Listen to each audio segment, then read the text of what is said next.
पिंपरीच्या मोशीत 2 दिवसांपासून rescue operation सुरू आहे। कचरा डेपोतील दुर्घटनाग्रस्त इमारतीच्या आत घुसून सुरक्षित मार्ग तयार करण्यात आलाय। इमारतीच्या तळमजल्यावरील भिंतीला ड्रिलिंग करून आत जाण्यासाठी रस्ता तयार करण्यात आलाय।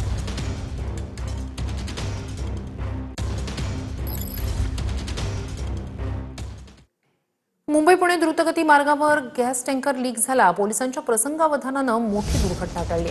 हा गॅस डोळ्यांना आणि शरीरासाठी घातक ठरतो, त्यामुळे गॅस लिकेज तातडीनं थांबवण्याचं आव्हान यंत्रणांसमोर होतं। मुंबईहून पुण्याच्या दिशेनं निघालेला हा टँकर खंडाळा बोगद्याच्या आधीच थांबवण्यात आला। गॅसचं प्रेशर कमी करून गॅसचं लिकेज थांबवण्यात यंत्रणांना यश आलं।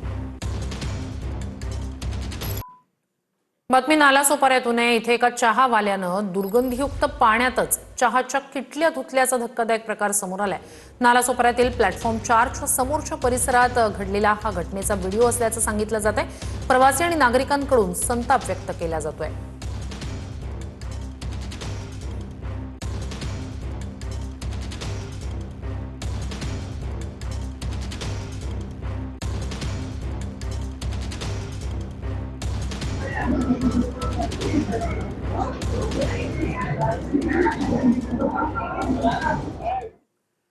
बातमी पालघरमधून आहे। देवीपाड्याला पुरानं वेढा दिलाय। नागरिकांना जीव वाचवण्यासाठी घराच्या छतावर रात्र काढण्याची वेळ आली आहे। देवीपाडा, मायखोप ग्रामपंचायत हद्दीतील तरडेपाडा, देवशेत, झांजरोळी, मंडळपाडा या गावांना पुराचा मोठा फटका बसलाय।